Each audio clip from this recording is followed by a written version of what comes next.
Praise the Lord.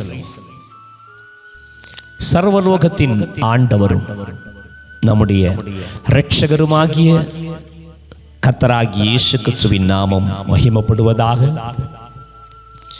வானத்தையும் பூமியையும் உண்டாக்கின இஸ்ரவேலின் தேவனாகிய கர்த்தருக்கு ஸ்தோத்திரம் உண்டாவதாக. ஆம், இந்த மகிமையான பகற்கால வேளைக்காய் நான் கர்த்தரை ஸ்தோத்திரிக்கிறேன். கடந்த நாளிலே ஃபர்ஸ்ட் பார்ட் சத்திய வேதம் சொல்லுகிற ஒருவரே தேவன் என்கிறதில் இருந்து அதனுடைய இரண்டாவது பாட்டுக்கு நாம் கடந்து செல்லுகிறோம்.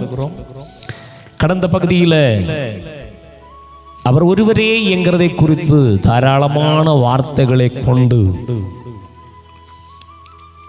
கடந்த ஒரு பாட்டு கடந்து வர உதவி செய்திருக்கிறது கர்த்தர்.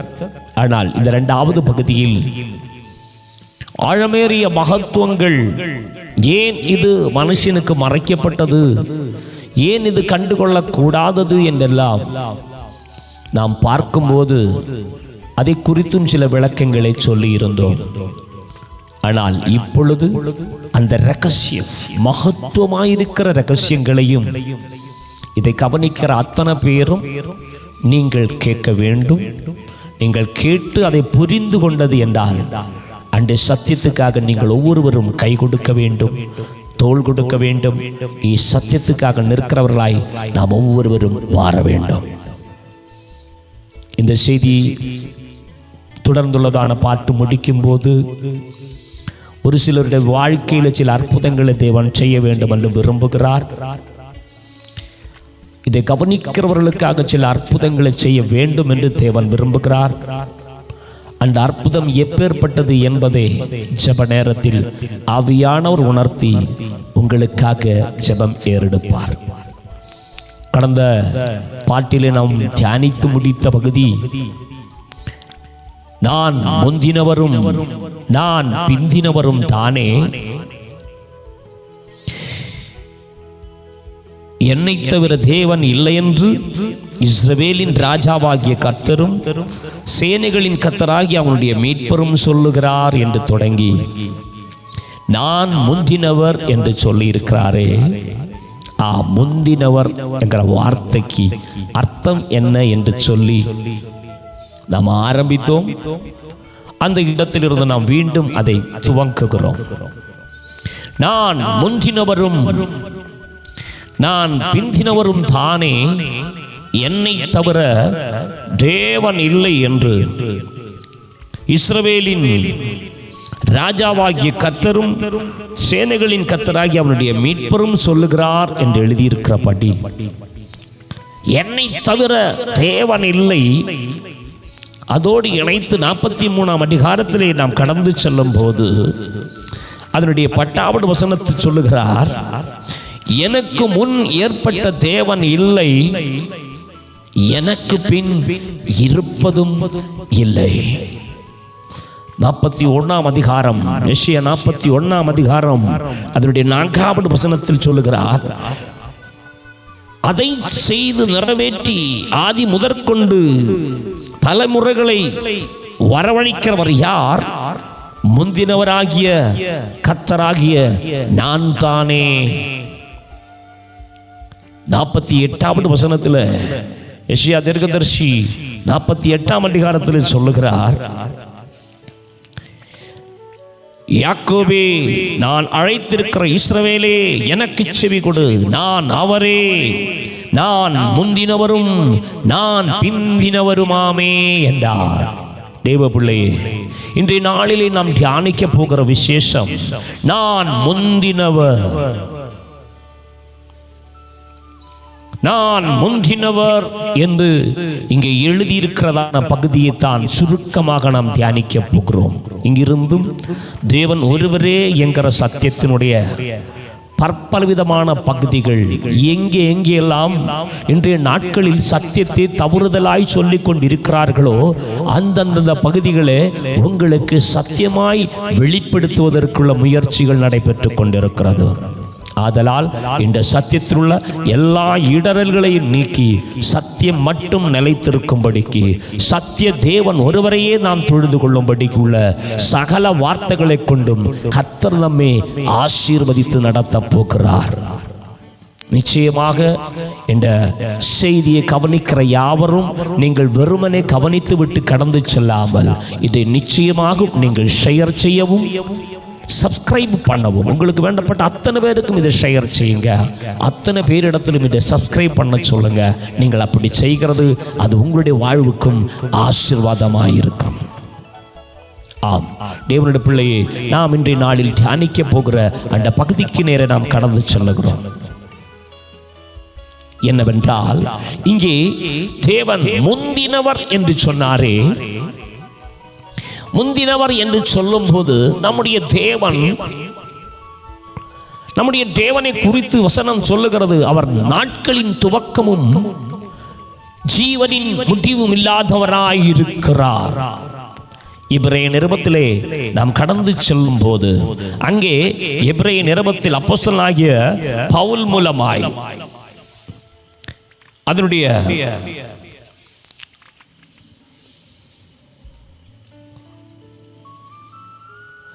7ஆம் அதிகாரத்திலே நாம் கடந்து செல்லும் போது அதனுடைய 3வது வசனத்தில் எழுதப்பட்டிருக்கிறது, இவன் தகப்பனும் தாயும் வம்ச வரலாறும் இல்லாதவன், இவன் நாட்களின் துவக்கமும் ஜீவனின் முடிவுமுடையவனாயிராமல் தேவனுடைய குமாரனுக்கு ஒப்பானவராய். அப்படி என்றால் இந்த தேவனுடைய குமாரனுக்கு நாட்களின் துவக்கமும் ஜீவனின் முடிவும் இல்லை என்று உரைக்கிறது. ஹல்லேலூயா. அப்படி இருக்க யோவான் சுவிசேஷம் அதனுடைய 4ஆம் அதிகாரம் அதனுடைய 24வது வசனத்தில் நாம் கடந்து செல்லும் போது அங்கே சொல்லப்பட்டிருக்கிறது, தேவன் ஆவியாயிருக்கிறார். தேவன் ஆவியாயிருக்கிறார். லூக்கா சுவிசேஷம் அதனுடைய 24ஆம் அதிகாரத்திலே நாம் கடந்து செல்லும் போது அங்கே ஆவியானவர் என்ன சொல்லுகிறார், ஆண்டவராகிய இயேசு கிறிஸ்து என்ன சொல்லுகிறார், அவர் சொல்லுகிறது இப்படி சொல்லப்பட்டிருக்கிறது. லூக்கா சுவிசேஷம் அதனுடைய 24ஆம் அதிகாரம் அதனுடைய 36 வாசிக்கும் போது, இவைகளை குறித்து அவர்கள் பேசிக் கொண்டிருக்கையில் இயேசு தாமே அவர்கள் நடுவிலே நின்று உங்களுக்கு சமாதானம் என்றார்.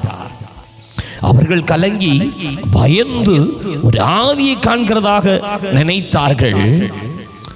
அவர் அவர்களை நோக்கி, நீங்கள் ஏன் கலங்குகிறீர்கள்? உங்கள் இருதயங்களில் சந்தேகங்கள் எழும்புகிறது என்ன? நான் தான் என்று அறியும்படி என் கைகளையும் என் கால்களையும் பாருங்கள், என்னை தொட்டு பாருங்கள். நீங்கள் காண்கிறபடி எனக்கு மாம்சமும் எலும்புகளும் உண்டாயிருக்கிறது போல ஒரு ஆவிக்கு இராதே என்றார். ஆவிக்கு எலும்புகளும் மாம்சமும் கிடையாது. தேவன் ஆவியாய் இருக்கிறார். ஆவியாய் இருக்கிறவர், அவருக்கு எலும்பும் மாம்சமும் கிடையாது. அது மட்டுமல்ல, அவருக்கு நாட்களின் துவக்கமும் ஜீவனின் முடிவும் கிடையாது. அவருக்கு தாயும் தகப்பனும் கிடையாது. ஆமென், ஹல்லேலூயா. அப்படி இருக்க இங்கே ஒரு அனுபவம், நமக்காக மறைக்கப்பட்ட ஒரு அனுபவம் தேவ ஆவியானவர் நமக்கு வெளிப்படுத்தி தருகிறார். தேவன் ஆவியாயிருக்கிறார். ஆனால் 1 கொரிந்தியர் புஸ்தகம் அதனுடைய 15ஆம் அதிகாரத்திலே நாம் கடந்து செல்லும் போது 45 வாசிக்கும் போது, அந்தபடியே முந்தின மனுஷனாகிய ஆதாம் ஜீவாத்துமாவானான் என்று எழுதியிருக்கிறது. பிந்தின ஆதாம் உயிர்ப்பிக்கிற ஆவியானார் என்றும் எழுதியிருக்கிறது. இந்த உயிர்ப்பிக்கிற ஆவியானவரை குறித்து அப்போஸ்தல நடவடிக்கைகள் அதனுடைய 8ஆம் அதிகாரத்திலே நாம் கடந்து செல்லும் போது, இந்த ஆவியானார், உயிர்ப்பிக்கிற ஆவியானார் என்று எழுதப்பட்டிருக்கிற இந்த பகுதிக்கு ஏற்ற ஒரு வசனத்தை நாம் எடுத்து தியானிக்கும் போது அங்கே எழுதப்பட்டிருக்கிறது, 8ஆம் அதிகாரம் அதனுடைய 26வது வசனத்தை நாம் வாசிக்கும் போது, பின்பு கர்த்தருடைய தூதன் பிலிப்பை நோக்கி, நீ எழுந்து தெற்கு முகமாய் எருசலேமில் இருந்து காசா பட்டணத்துக்கு போகிற வனாந்தர மார்க்கமாய் போ என்றார். 29வது வசனத்தை வாசிக்கும் போது, ஆவியானவர் நீ போய் அந்த ரதத்துடனே சேர்ந்து கொள் என்று பிலிப்புடனே சொன்னார். உயிர்ப்பிக்கிற ஆவியானார் என்று நாம் வேதத்தில் பார்க்கிற அந்த பகுதிக்கு கீழே 1 கொரிந்தியர் 15 நாம் வாசிக்கிறதான அந்த பகுதியில் கீழே எழுதியிருக்கிறது, முந்தின மனுஷன் பூமியில் இருந்துண்டான மண்ணானவன், 2ஆம் மனுஷன் வானத்திலிருந்து வந்த கர்த்தர்.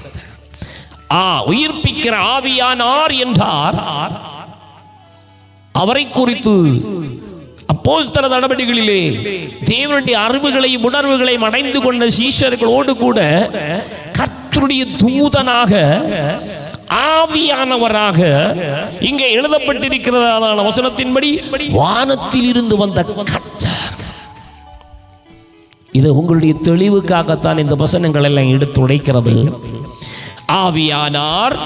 ஆவியானவருக்கு பேர் என்ன? ஆவியானவர், கர்த்தருடைய தூதன், கர்த்தர். இந்த அனுபவத்தை மோசேயை தேவன் தெரிந்து கொள்ளும் போது ஓரேபு மலையில வைத்து தேவன் அவனுக்கு தரிசனமாகி அவனோடு பேசும்போது அந்த பகுதி முழுதும் கர்த்தருடைய தூதனாக, கர்த்தராக, தேவனாக அந்த இடத்தில் பேசியிருக்கிற இந்த அனுபவத்தை தான் இங்கே புதிய ஏற்பாட்டு காலத்திலும் தேவன் நமக்கு வெளிப்படுத்தி காண்பிக்கிறார். அப்படி இருக்க முந்தினவர் என்கிற வார்த்தைக்கு அர்த்தம் என்ன? நீங்கள் அறிந்து கொள்ள வேண்டிய அந்த மகத்துவமான காரியம், நீதிமொழிகளின் புஸ்தகம் 8ஆம் அதிகாரம் அதனுடைய 22, 23, 24 என்கிற வசனங்களை நாம் வாசிக்கும் போது இப்படி சொல்லப்பட்டிருக்கிறது, கர்த்தர் தமது கிரியைகளுக்கு முன் பூர்வ முதற் கொண்டு என்னை தமது வழியின் ஆதியாக கொண்டிருந்தார். பூமி உண்டாகும் முன்னும் ஆதி முதற்கொண்டும் நான் அநாதியாய் அபிஷேகம் பண்ணப்பட்டேன். ஆழங்களும் ஜலம் புரண்டு வரும் ஊற்றுகளும் உண்டாகும் முன்னே ஜெனிப்பிக்கப்பட்டேன் என்றும் அங்கே எழுதியிருக்கிறது நாம் பார்க்கிறோம். அதை ஒன்று திருப்பி படிச்சா, ஜெனிப்பிக்கப்பட்டேன், அநாதியாய் அபிஷேகம் பண்ணப்பட்டேன், ஆதியாக கொண்டிருந்தார் என்றார். ஆமென். வேதம் சொல்லுகிறது, ஜெனிப்பிக்கப்பட்டார். எப்படி ஜெனிப்பிக்கப்பட்டார்? ஆவியாயிருக்கிறவர், நாட்களின் துவக்கமும் ஜீவனின் முடிவும் இல்லாதவராய் இருக்கிறவர். எபேசியா நிருபத்தில் எழுதப்பட்டிருக்கிறதான வசனத்தின் படி, எபேசியா நிருபம் அதனுடைய 3ஆம் அதிகாரம் அதனுடைய 9 அதோடு சேர்ந்துள்ளதான சில வசனங்களை நான் வாசிக்கிறேன். தேவன் நம்முடைய கர்த்தராகிய கிறிஸ்து இயேசுவுக்குள் கொண்டிருந்த அநாதி தீர்மானத்தின்படி, கீழே வாசிக்கும் போது, இயேசு கிறிஸ்துவை கொண்டு எல்லாவற்றையும் சிருஷ்டித்த தேவனுக்குள்ளே. தேவனுடைய பிள்ளைகளே, தேவன் கர்த்தராகிய கிறிஸ்து இயேசுவுக்குள் கொண்டிருந்த அநாதி தீர்மானம். அப்படியானால் தேவன் ஆவியாய் இருக்கிறார். நாட்களின் துவக்கமும் ஜீவனின் முடிவும் இல்லாத ஆவியாய் இருக்கிறவர், எலும்பு மாம்சமும் இல்லாத இருக்கிறவர், ஒரு சாயலோ ரூபமோ இல்லாது இருக்கிறவர், முந்தி சகல சிருஷ்டிப்புக்கு முன்னே தமக்குன்னு ஆவியானவர் தமக்குன்னு ஒரு ரூபத்தை ஜெனிப்பித்தார். தமக்குன்னு ஒரு ரூபத்தை ஜெனிப்பித்தார். அதை குறித்து தான் கொலோசிய நிருபம் 1ஆம் அதிகாரம் அதனுடைய 15வது வசனத்தில் எழுதப்படுகிறது, அவர் அதரிசனமான தேவனுடைய தர்சரூபமும் சர்வ சிருஷ்டிக்கு முந்தின பெருமானவர். தேவ பிள்ளையே, சர்வ சிருஷ்டிக்கும் முந்தின பேர். தேவன் ஆவியாய் இருக்கிறவர் தமக்குன்னு ஜெனிப்பித்த, தமக்குன்னு பிறப்பித்த அந்த ரூபந்தான் கிறிஸ்துவானவர். அந்த ரூபந்தான் கர்த்தருடைய தூதனானவர்.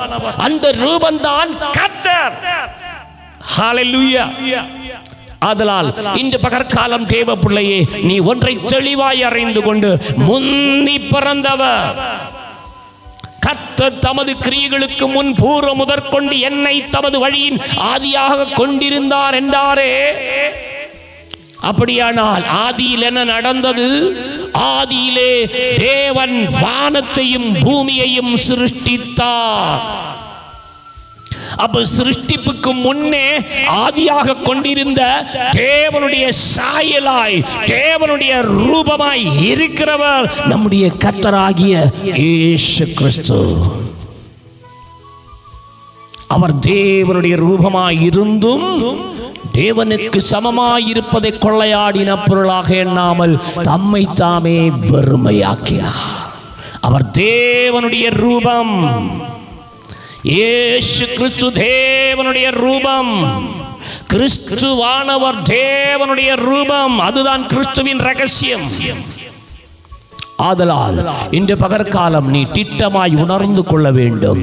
அவர் தமக்குன்னு ஜெனிப்பித்த, தமக்குன்னு பிறப்பித்த அந்த ரூபத்தை கொண்டு, ஆவி தமது ரூபத்தை கொண்டு பிறப்பித்ததுண்டானால், ஆவி தமக்குள் இருந்து தமக்குன்னு ஒரு ரூபத்தை பிறப்பித்ததுண்டானால், பிறப்பித்தவருக்கு பேருதான் அப்பா, பிறப்பித்தவருக்கு பேருதான் பிதா. அதனால தான் கிறிஸ்துவானவர் பூமியில் மனுஷனாய் பிறந்த போதும் அவரை குறித்து சொல்லுகிறார், என் பிதா என்னிலும் பெரியவர், நானும் என் பிதாவும் ஒன்றாயிருக்கிறோம், என்னை கண்டவன் பிதாவை காண்கிறான். ஏனென்றால் அவர் அநாதியாய் அபிஷேகம் பண்ணப்பட்டார். பூமி உண்டாகும் முன்னும் ஆதி முதற்கொண்டும் அநாதியாய் அபிஷேகம் பண்ணப்பட்டார். ஜெனிப்பித்த ஆவியாயிருக்கிறவர் தமக்குன்னு ஜெனிப்பித்த, தமக்குன்னு பிறப்பித்த அந்த ரூபத்தை அநாதியாய் அபிஷேகம் பண்ணி தன்னுடைய கிரியைகளுக்கெல்லாம் பூர்வ முதற்கொண்டு, கர்த்தர் தமது கிரியைகளுக்கு முன் ஆதி முதற்கொண்டு பூர்வ முதல் என்னை தமது வழியின் ஆதியாக கொண்டிருந்தார் என்றார். சகலத்தையும் அவர் மூலமாய் உண்டாக்கினார். ஹல்லேலூயா. அதனால் இன்று பகற்காலம் நீ அறிய வேண்டியதான ஒரு பகுதியை மட்டும் நான் உனக்கு சொல்லி விட்டிருக்கிறேன். இதோ அடுத்த ஒரு பகுதி நமக்கு ஆரம்பிக்க வேண்டும். நான் முந்தினவர். இரண்டாவது சொல்லுகிறார், நான் பிந்தினவரும் தானே. பிந்தினவர் யார்? இதோ இங்கே நான் இயேசு இயேசு இயேசுன்னு சொல்லிக் கொண்டிருந்தோம். இயேசுவையும் கிறிஸ்துவை இணைத்து சொல்லிக் கொண்டிருந்தோம். அது என்னுடைய பழக்கத்தில் நான் அப்படி சொல்லிக் கொண்டிருந்தேன். ஆனால் நான் இதுவரைக்கும் சொன்ன காரியம் கிறிஸ்துவை பற்றின ரகசியம். தேவன் தமக்கு பிறப்பித்த அவருடைய ரூபம், ஆ ரூபம் என்றென்றைக்கும் அநாதியாய் அபிஷேகம் பண்ணப்பட்டவர். மோசையோடு முகமுகமாய் பேசும்போது சொல்லுகிறார், நான் என்றென்றைக்கும் ஜீவித்திருக்கிறேன். வெளிப்படுத்தல் புஸ்தகம் 1ஆம் அதிகாரத்தில் நாம் கடந்து சொல்லும்போது அவர் கடைசியாய் சொல்லி முடிக்கிறார், நான் முந்தினவரும் நான் பிந்தினவரும் உயிருள்ளவருமாயிருக்கிறேன். ஆமா தேவ பிள்ளையே, அவர்தான் பிந்தினவர். மரித்து அடக்கம் பண்ணப்பட்டு உயிர் தெழுந்த அந்த பிந்தினவர். அதை குறித்தும் அடுத்த வாரத்தில் நாம் தியானிக்க வேண்டும். ஆனால் நான் சொன்னதான நீதிமொழிகளின் பகுதியில் 8ஆம் அதிகாரத்தில் உள்ள 22, 24 வரையுள்ளதான வசனங்களை நாம் தியானிக்கும் போது அதனுடைய ஆரம்பத்தில் எழுதியிருக்கிறது ஞானம். ஞானத்தை குறித்து எழுதியிருக்கிறது. அப்படியானா ஞானம்னு சொன்னவர் எப்படி கிறிஸ்து ஆவார்? ஞானம்னு சொல்லி இருக்கிறவர் எப்படி இயேசு ஆவார்? ஞானம் என்று சொல்லி இருக்கிறவர் தான் கிறிஸ்து. ஞானம் என்று சொல்லி இருக்கிறவர் தான் கர்த்தர்.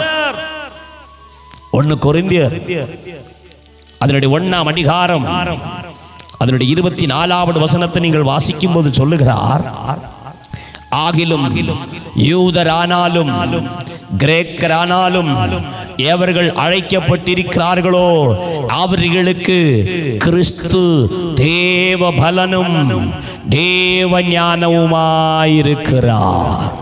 கிறிஸ்துதான் தேவனுடைய பலனும் தேவனுடைய ஞானமும் என்று அப்போஸ்தலனாகிய பவுல் மூலமாய் 1 கொரிந்தியர் 1ஆம் அதிகாரம் 24வது வசனத்தில் அவர் உரைக்கிறார். கீழே 30-31 வாசிக்கும் போது சொல்லுகிறார், அந்தப்படி நீங்கள் அவராலே கிறிஸ்து இயேசுவுக்கு உட்பட்டிருக்கிறீர்கள். எழுதியிருக்கிறபடி மேன்மை பாராட்டுகிறவன் கர்த்தரை குறித்தே மேன்மை பாராட்டத்தக்கதாக அவரே தேவனால் நமக்கு ஞானமும் நீதியும் பரிசுத்தமும் மீட்புமானார்.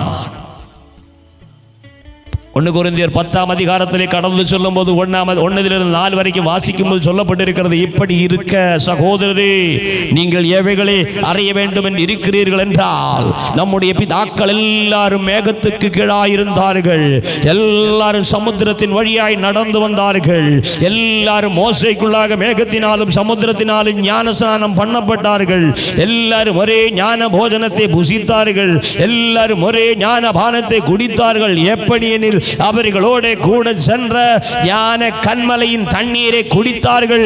அந்த கன்மலை கிறிஸ்துவே, ஞான கன்மலை கிறிஸ்துவே, அவர்தான் ஞானம். அப்படியானால் நீதிமொழிகள் 8ஆம் அதிகாரத்திலே ஞானம் என்கிறது கிறிஸ்துவை காண்பிக்கிறது. தேவன் நமக்கு தமக்காக ஜெனிப்பித்த, தமக்காக பிறப்பித்த கிறிஸ்துவை தான் ஞானம் என்று குறிக்கிறது. ஞானம் கிறிஸ்துதான். அப்படியானால் இன்று பகற்காலம் அந்த ஞானமாயிருக்கிற கிறிஸ்துதான். ஹல்லேலூயா. அநாதியாய் அபிஷேகம் பண்ணப்பட்டவர். வேதத்தினுடைய ஆதியில் எழுதப்பட்டிருக்கிற வசனத்தில் நாம் வாசிக்கிற ஆதியிலே தேவன் வானத்தின் பூமியையும் சிருஷ்டித்தான். அதை யோவான் சுவிசேஷம் 8ஆம் அதிகாரத்திலே கடந்து வரும்போது அவர் சொல்லி முடிக்கிறார். அதற்கு அவர்கள், நீர் யார் என்றார்கள். இயேசு அவர்களை நோக்கி, நான் ஆதி முதலாய் உங்களுக்கு சொல்லி இருக்கிறவர் தான். ஆதியிலே தேவன் வானத்தையும் பூமியையும் சிருஷ்டித்தார் என்று எழுதியிருக்கிறபடி, அல்லேலூயா, ஆதி முதல் சொல்லி இருக்கிறவர், ஆதி முதல் சொல்லி இருக்கிறவர். அல்லேலூயா, அல்லேலூயா. அப்படி இருக்க இதோ பிந்தினவர் என்ற இடத்தில் பிந்தின அனுபவம் என்ன, பிந்தினவர் என்று அவர் ஏன் சொன்னார் என்பதை குறித்து நீங்கள் அறிந்து கொள்ளத்தக்கதாக கர்த்தர் அடுத்த பாட்டில் உங்களுக்கு அதை வெளிப்படுத்துவார். இப்பொழுது இதை கவனித்துக் கொண்டு வந்த உங்கள் யாவருக்காகவும் தேவன் அற்புதம் செய்வார் என்று எழுதியிருக்கிறபடி ஒரு ஜெபத்தை ஏறெடுத்துக் கொண்டு நாம் முடித்துக் கொள்ளுவோம். நல்ல இயேசுவே, அருமை பரலோக பிதாவே, ஆசீர்வதிக்கப்பட்ட இந்த மகிமையின் பகற்காலம் தேவரீர் உம்முடைய சமூகத்தில் ஆயிருந்து உம்முடைய வசனத்தை கேட்கும்படி கவனிக்கும்படி ஜெபிப்பார்கள் என்று நம்பிக்கொண்டு இதை கவனித்த தம்முடைய பிள்ளைகளுக்கு மேல் நம்முடைய வல்லமை இப்பொழுது இறங்கும்படியாக ஜெபிக்கிறோம் ஆண்டவரே. தேவ வல்லம் அவர்களுக்கு மேல் அமரும்படியாக ஜெபிக்கிறோம் ஆண்டவரே. சத்தியத்தையும் அறிவீர்கள், சத்தியம் உங்களை விடுதலையாக்கும், குமாரன் விடுதலையாக்கினார், மெய்யாகவே விடுதலை ஆவீர்கள் என்று சொல்லப்பட்ட நம்முடைய வசனத்தின்படி சத்திய வசனத்தை அனுப்பி அவர்கள் நோய்களை எல்லாம் குணமாக்குவீர் என்று சொன்னீரே. இப்பொழுது நோய் வாய்ப்பட்டு பலவீனத்தோடு வியாதியோடு வயது சென்றது நிமித்தம் உள்ளதான சாரீரிக அசுஸ்ததைகளோடு பலவீனங்களோடு யார் இருந்தாலும் அவர்களுக்கு மேல் இப்பொழுது வல்லமை இறங்கி அவருடைய நோய்களை குணமாக்கி வயதான நாட்களிலும் ஆண்டவரே தேவ வல்லமை இறங்கி அவருடைய சாரீரிகமான சோர்வைகள் அசதிகள் பலவீனங்களை விலக்கி பரிசுத்தமான தேவனுடைய கரத்தினால் அவர்கள் பரிபூர்ண பலமையும் பலனும் ஆரோக்கியமும் அடைந்து தேவ பலமும் தேவ ஞானம் உடையவருடைய கரம் இந்த பிள்ளைகளுக்கு மேல் அமர்ந்து அவர்கள் ஹல்லேலூயா. சோத்திரம். முதிர் வயதிலும் கனி தந்து புஷ்டியும் செழுமையுமாய் இருப்பார்கள் என்று எழுதியிருக்கிறபடி புஷ்டியும் செழுமை உடையவர்களாய் மாறுவார்களாக. வியாதிப்பட்டவர்கள் குணமடைவார்களாக. கடன்பட்டவர்கள் கடன்களிலிருந்து விடுதலையாக தக்கதான தேவனுடைய அற்புதங்களை காண்பார்களாக. நெருக்கப்படுகிறவர்கள் நெருக்கத்திலிருந்து விடுதலை ஆவார்களாக. தேவைகளோடு கர்த்தரை நோக்கி கூப்பிடுகிற நம்முடைய பிள்ளைகளுக்கு அற்புதங்கள் நடப்பதாக. கொடிய வியாதிகளில் மருத்துவமனைகளில் இதரமான இடங்களில் இருந்து கொண்டு இதை கவனிக்கிற அத்தனை பேருக்கு மேலே வல்லமை இறங்கி தேவன் கொடுக்கிற விடுதலையும் சுகம் அவர்கள் கண்டு நம்மை மகிமைப்படுத்தும். ஆண்டவர் நீர் அடியானோடு இருக்கிறீர் என்றும் உம்முடைய கரம் இதோ இதை கவனித்து அத்தனை பேருக்கு மேலும் அமர்ந்திருக்கிறது என்றும் அவர்கள் ருசித்து மகிமைப்படுத்த கிருபை செய்யும். தொடர்ந்தும் அடுத்த பாட்டில் நான் பிந்தினவரும் தானே என்று எழுதியிருக்கிறார். வசனத்தை விளக்குவதற்கு கிருபையும் ஞானத்தையும் அடியானுக்கு தகுதிப்படுத்தும். தொடர்ந்து பேச கிருபதாரும் முடிக்கிறோம். இயேசுவின் நாமத்தில் செபிக்கிறோம்.